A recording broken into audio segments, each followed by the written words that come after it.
Champions Tuesday, 33 minutes past the hour, and joining us in studio, she's living her dream, and her dream is now that she will be a member of the LPGA Tour next year. She just won the Daytona Beach Invitational Championship on the Symetra Tour. By virtue of that, she has gotten her card. Daniela Iacobelli, congratulations. Thank you, sir.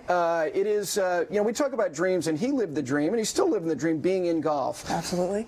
The idea of being a member of the LPGA Tour, was it right after you won? Is it already sunk in? That part hasn't sunk in. We're still getting over the fact that we actually pulled it together and we won the tournament.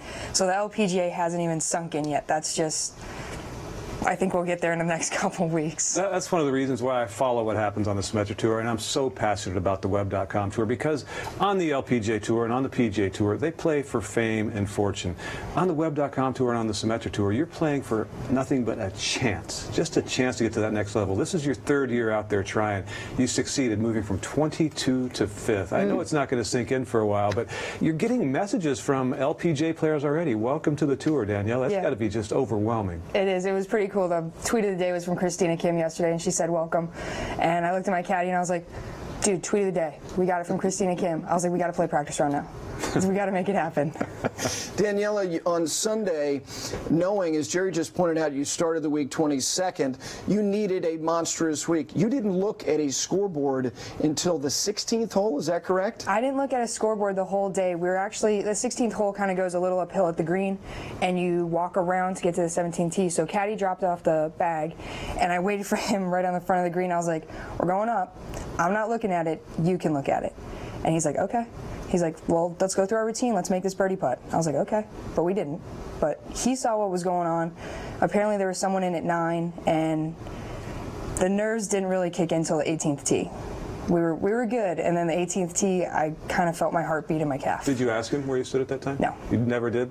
No. As soon as I hit the approach shot on 18, I looked over at him. I was like, did we win? He goes, not yet. You have to make the putt. Oh. So. But to have a relationship like you have with your caddy, you can read body language pretty well. Did you glean anything from him looking on 16? Nothing? Nothing at all. He looked at me. He's like, could you tell that I was nervous today? I was like, no. You completely composed yourself. I mean, we were singing. We were talking about what we're going to do afterwards, what's for dinner, where are we going for lunch, you know, why is mom freaking out over there? It was another day on the golf course. I had no idea that he was completely nervous, as was I. That story just gives me chills. It's really neat to hear. When you talk about we, who is we now? You're speaking of your caddy. My caddy, Tyler, he, one of my best friends ever. We travel together. We're pretty much married, but not. I mean, we do everything together. I mean, I brought him here today. I was like, I'm not doing this by myself. We did it together. You're coming with me. You're totally experiencing this with me. And you met him because you used to have a job at a course down in South Florida, working in player service, and then you went back after a couple years of playing, and this guy had your job. Now he's your best friend. Not a couple years, like a few months. A few months. Like I left. He'd stolen your job. I come back and I'm like, who's this guy? And he's like, hey, I'm Tyler. I'm like, well, who are you? He's like, I took your job. I was like, awesome. Can I like have a shift next Friday? No? You're just gonna take it all? Thanks. What's it going to be like next year, looking up and down the range and seeing the greatest players in the game? The first tournament, if the schedule stays how it is right now, is the R.R. Donnelly Founders Cup out in Phoenix. What's it going to be like going on that range and seeing all the great players, seeing Yanni, seeing Stacey Lewis and Paula Creamer and all the greatest players in the game? I've seen Laura Davies at a U.S. Open qualifier, and I was completely starstruck. So I'm pretty sure I'm just going to be mouth open on the range, like, Tin Cup, can I get your autograph? You know, just cheat. We got brand new Titleists on the range. Put a couple in the bag. It's gonna be unreal. You know what? People are gonna like you because you're just like everybody else. That would be our impulse, for sure. What did you do after the win? You talked about making plans. How'd you celebrate? We went out to dinner. We had Mom, his parents, and a couple of our friends that we stayed with in Daytona.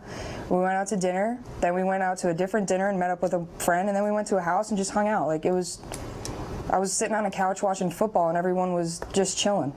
like not even talking to me. I was by myself. You mentioned Tyler. You said we're married, but not really. But you were dressed alike today. Now, and we need Jerry Fultz to get some of these shorts because you're going to Hawaii to start the year. You'll be at the Tournament of Champions. Gladly. You could pull those off. Well, I could wear that shirt that I wore the one day with the skull and bones on it and just be one giant clash.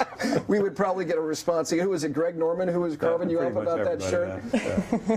What now, though, until you start the year? What are you going to do in preparation?